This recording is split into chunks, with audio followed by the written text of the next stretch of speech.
उस चीज की यह बात उस चीज की हो रही है जिसमें पूरे विश्व की क्षमता को बढ़ाने की क्षमता है। यह बात हो रही है एक ऐसे यंत्र की, ऐसी मशीन की जो सोलर पावर प्रोडक्शन को बहुत उच्च स्तर तक पहुंचा सकती है।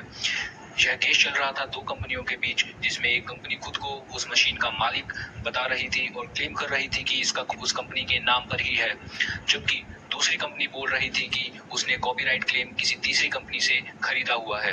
कोर्ट में दलीलें चल रही थी और अगली तारीख पर दूसरी कंपनी ने कोर्ट में कुछ कागज दाखिल किए और यह कागज एक अलग केस के थे जिसमें तीसरी कंपनी ने खुद को उस मशीन का मालिक बताया हुआ है और कॉपीराइट भी अपने ही नाम का बताया हुआ है।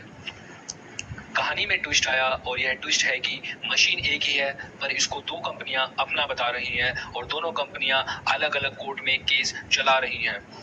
अब कोर्ट के सामने यह सवाल उठता है कि एक मशीन है और दो कंपनियां खुद को उस मशीन का मालिक साबित करने के लिए अलग अलग कोर्ट में केस करके बैठी हैं, तो कौन सा कोर्ट केस को पहले सुनकर खत्म कर सकता है? क्या दोनों कोर्ट ऐसे केस को सुन सकते हैं जिसमें एक ही मशीन पर दो केस हैं?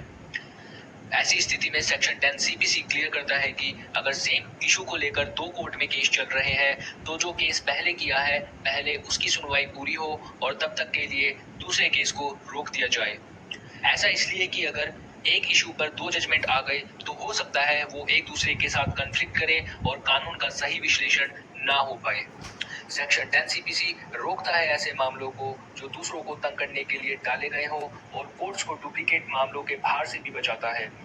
This doctrine under section 10 CPC is called doctrine of sub judice. Sub judice means under consideration, मतलब ऐसा जो विचाराधीन हो, जिसकी सुनवाई अभी चल रही हो। धन्यवाद।